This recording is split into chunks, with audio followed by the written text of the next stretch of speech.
黃沙遮罪眼，正人塞外行，傳說清妙帝情難。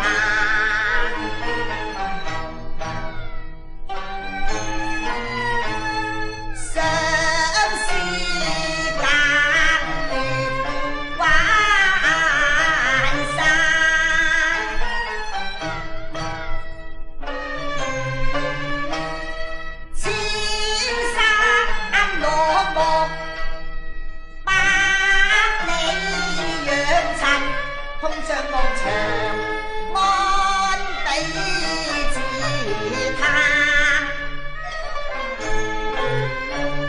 三秋別恨，兩處離愁，渴望如書人那情難。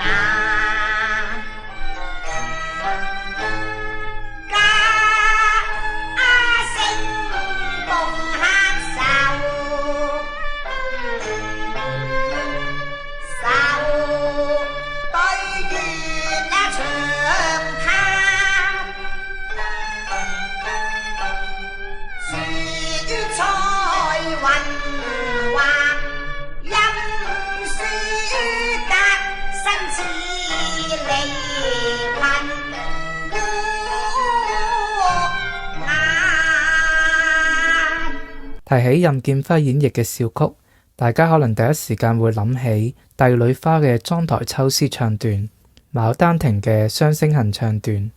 今期我哋嚟講一下飲者演繹嘅笑曲裏面嘅生性忍選段。咁乜嘢叫做生性忍呢？其實就係因應劇情嘅需要，由具備創作新曲牌能力嘅編劇、撰曲人、音樂人創作，通常叫做新曲、新小曲，或者由創作者加注名字。譬如頭先我哋聽嘅《紫釵記之獨醉玉門關》中嘅開頭小曲選段就係生性忍啦。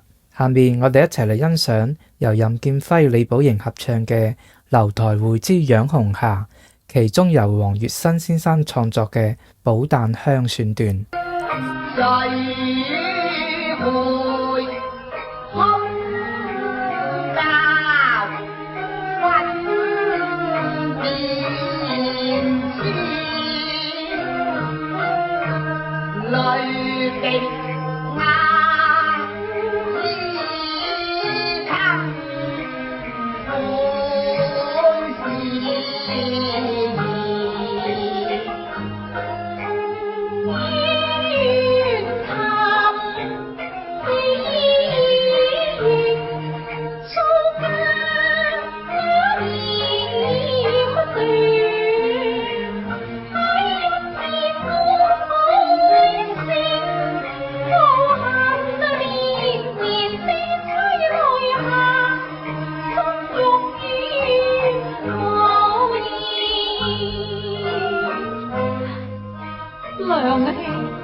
餘興自悔3日5階期，到今方知諸聖大錯落。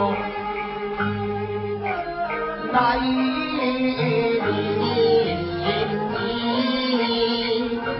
苦以亂心意，堪悲自此我心願作歡意捐，只嘆明也如途。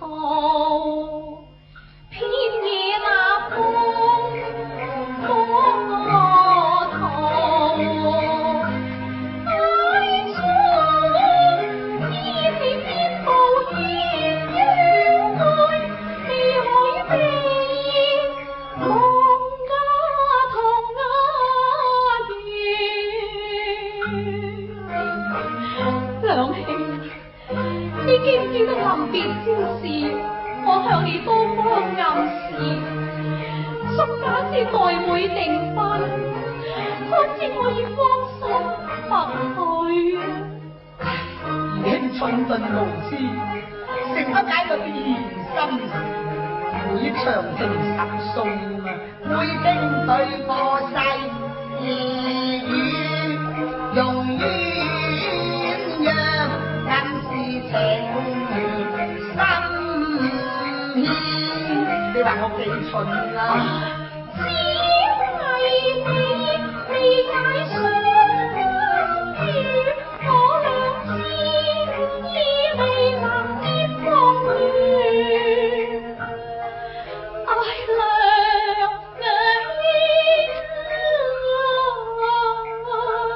啊！兒妹呀，下闊花過如夢空月，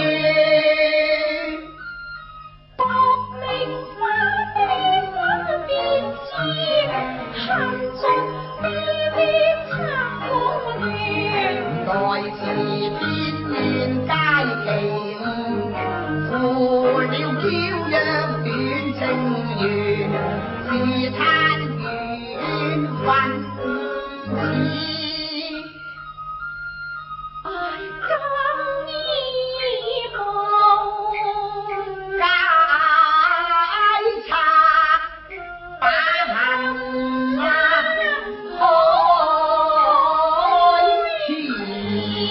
山聖隱新小曲嘅演繹體現咗粵劇嘅多樣性同埋創造性，與飲姐嘅演藝可謂有異曲同工之妙。因為飲姐同任何一位花旦合作都非常有默契，演繹交足感情。下面我哋欣賞喺《白蛇新傳之合撥》裏面由朱藝剛先生創作嘅新曲《惜分飛唱段》，由飲姐演繹。誰了難忍誰過，都在同時中，細數歡喜春花秋月，何時太匆匆，娘子當時領略，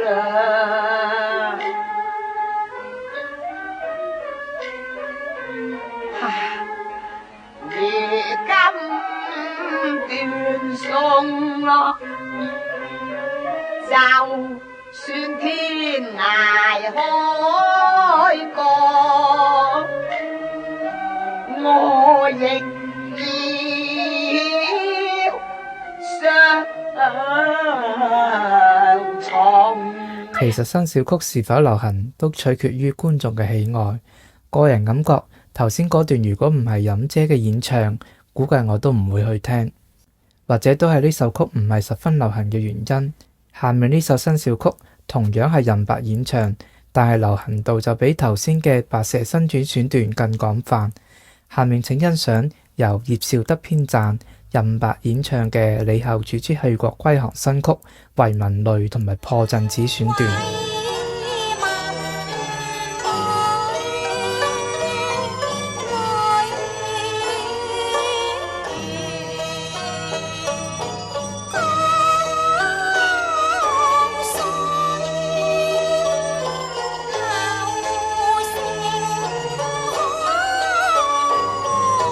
飲姐嘅成功，除咗自身本領過硬之外，仲有同多位撰曲家、作曲家嘅因人度戲、因戲度曲嘅協同努力下，成就飲姐嘅粵劇演藝事業。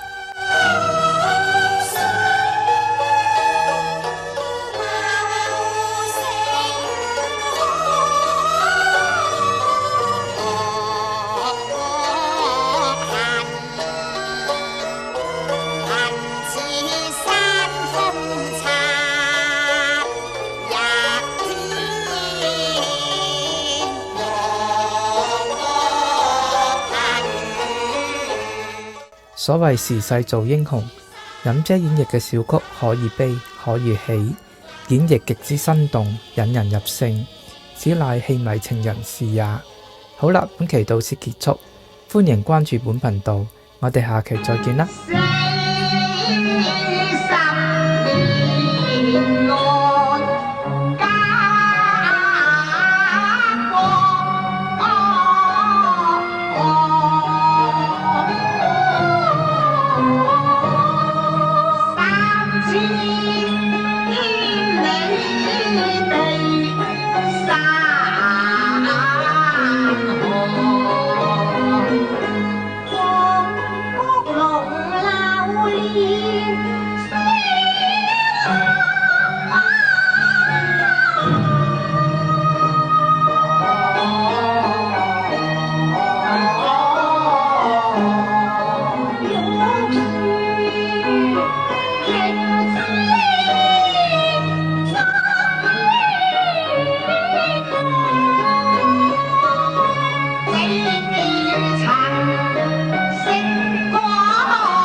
心願寬奔消磨。